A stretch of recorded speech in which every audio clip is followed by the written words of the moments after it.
আসসালামু আলাইকুম। কেমন আছেন আপনারা? আশা করি আল্লাহর রহমতে সবাই ভালো আছেন।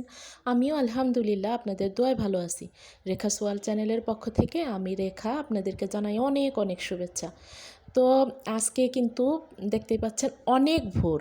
এখন ভোর 5:30।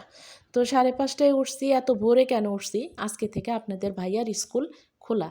এই কয়দিন ঈদের পরে মনে করেন স্কুল বন্ধ ছিল, খোলা ছিল না। আমি এখন প্রতিদিনই ভোরে উঠতে হবে, রান্নাবান্না কমপ্লিট করতে হবে। এই হলো ব্যাপার। এজন্যই ভোরে উঠা, কারণ 8টার মধ্যে 8টার আগে আমার রান্না কমপ্লিট করতে হবে, আর 8টার মধ্যে সে খাবার নিয়ে সে তার কাজে চলে যাবে। তো এই হলো ব্যাপার। আর একটা লাইক দিয়ে ভিডিওটি দেখা শুরু করুন।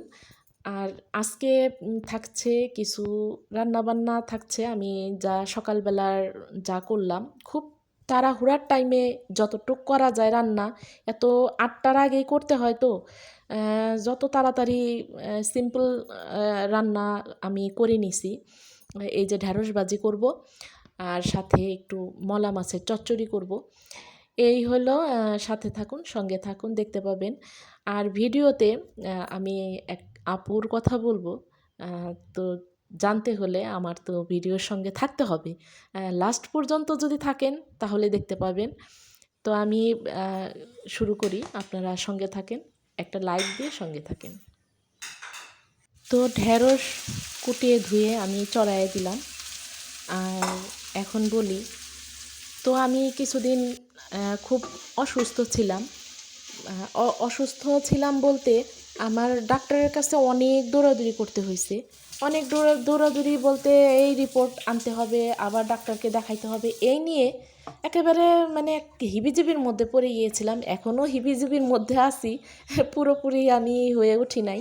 যেহেতু ডাক্তারের কাছে এখনও যাইতে হয় আমার, আমি রিল্যাক্সে এখনও থাকতে পারতেছি না, ডাক্তারের কাছে যাইতে হইতেছে। এখন কি কি অসুস্থ সেটা হলো কি, ওই যে পায়ে আমি একটা ব্যথা পাইছিলাম, ওইটা এখন থেরাপি নিতে হইতেছে। পাটা মানে শক্ত হয়ে আছে, ব্যথা। এখন ওইটা থেরাপি নেওয়ার কারণে আমার এটা সফট হয়েছে, একটু কমতেছে, যাই হোক আগের থেকে একটু কম। আর হলো, আমি এই অসুস্থতার কারণে আমি কি করছি, আমি যেমন ইউটিউবে একদমই মানে আমার মন উঠে গেছে যে আমি কিভাবে করব, আমি মনোবল হারায় ফেলছিলাম। তো মনোবল হারায় ফেলছি, আমার ভালোই লাগে নাই যে না আমি করব না, আমি কিভাবে সময় দিব, কিভাবে নিজে ভিডিও শ্যুট করব, এডিট করা, আপু ভাইয়াদের ভিডিও দেখা, নিজের সংসারের কাজ, ডাক্তারের কাছে দৌড়ানো, মানে একটা হিবিজিবির মধ্যে পড়ে গেছিলাম। আমার কথাগুলো বোরিং লাগতে পারে, কষ্ট করে শুনেন। কি আর করা। যাই হোক, এই যে আপনাদের ভাইয়ার এই যে খাবার টাবার কিন্তু এই যে রেডি করছি, আপনাদের ভাইয়া এই খাবারগুলো এখন নিয়ে যাবে, রেডি হচ্ছে সে। আর হলো সেইটাই, এখন আমি তারপরে কোনো উপায়ন্ত না পেয়ে ওই যে পোস্ট দিলাম। তো সেইখানে আমি ইউটিউবে যখন আমি কমিউনিটিতে পোস্টটা দিছি, পোস্ট দেওয়ার পরে আমাকে রেহান ব্লগের মা, যার কথা আমি প্রায় ভিডিওতেই বলি, হ্যাঁ, যে মা আমাকে অনেক অনেক অনেক মানে এত স্নেহ করে, তার আশীর্বাদের হাতটা আমার আমার মাথার উপরে রাখছে, যে আমি অনেক ভরসা পাই, সেই ভরসাতেই আমি চলছি। তো রেহেন ব্লগ মার সাথে আরেকজন মা আছে, রেহনা আপু, রেহনা করিম ব্লগ, তারপরে অনেকেই চিনেন, অনেকেই চিনেন রেহনা আপুকে, কিন্তু অনেকেই চিনেন। আর যারা চিনেন না তারা আমার কমেন্টে এখানে পাবেন, তার পরিবারে চলে যেতে পারবেন, সমস্যা নেই। আমি সেই রেহনা আপুর কথাই বলছি, যে আমাকে এতটা এতটা আমাকে দিছে, মানে ভালোবাসা দিছে, যে আমি এটা বলে প্রকাশ করার মতো না, যে আমাকে রেহনা আপু এতটা ভালোবাসা দিছে। আমি যে স্ক্রিনে টিভিতে আমি দেখাবো, আপনারা স্পষ্টই দেখতে পাবেন আমি কার কথা বলছি। তো রেহনা আপু আমাকে অনেকটা মানে আমার কাঁধে হাত রাখছে, আমাকে বোন বলে ডাকছে, যে তুমি কোনো টেনশন নিও না, তোমার যা প্রবলেম মানে আমার প্রবলেম, তুমি নিশ্চিন্তে এগিয়ে যাও, তোমার যদি কোনো সমস্যা হয় আমি আছি, কারণ বোন ডাকছে আমাকে। হ্যাঁ, এমনি তো আপু অনেকেরই কিন্তু আপু ভালো পরামর্শ দেয়, হেল্প করে, সেটাই আমাকে একেবারে তার বোন মনে করে, বোন আপন বোনের থেকেও বেশি আমাকে সে আমার কাঁধে হাত রাখছে, আমাকে হেল্প করেছে। হেল্প বলতে ভালো পরামর্শ দিচ্ছে কিভাবে আমি আগাবো, কিভাবে আমার আগালে আমার ভালো হবে, এইটাই আমি বলতে চাইছি। তো রেহেনা আপুর কথা বলে শেষ করা যাবে না। রেহেনা আপু আমার জীবনের একটা মানে আশীর্বাদ হয়ে আসছে। আমি রেহেনা আপুকে আমার জীবনের আশীর্বাদ স্বরূপ মনে করি।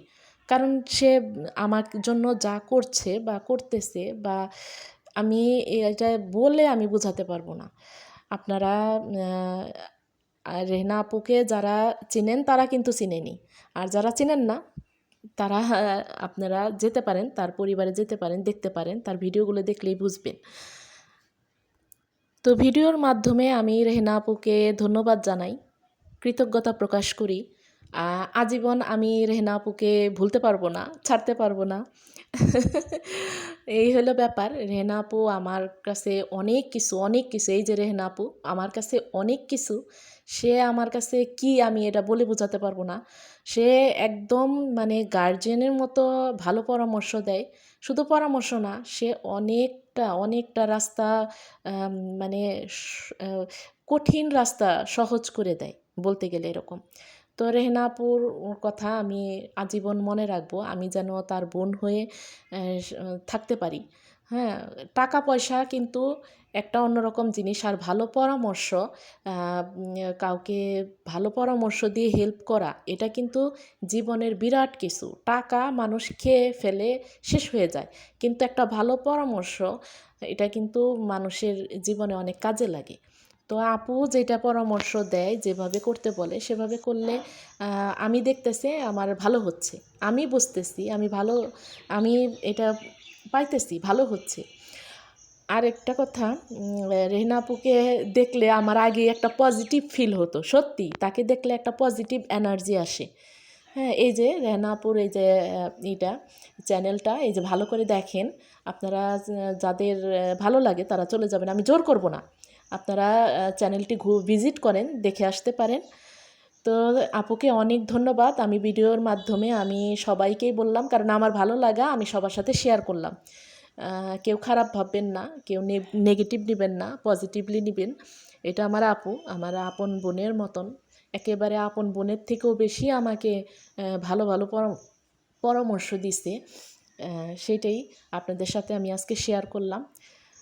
তো আজকে ভিডিওতে যারা দেখছেন তারা বুঝে যাবেন কার অবদান আমার ইউটিউব লাইফে, কার অবদানটা আমার বেশি আমার কাছে আছে, জড়িয়ে আছে, কে জড়িয়ে আছে আমার সাথে এই রেহেনা আপু জড়িয়ে আছে।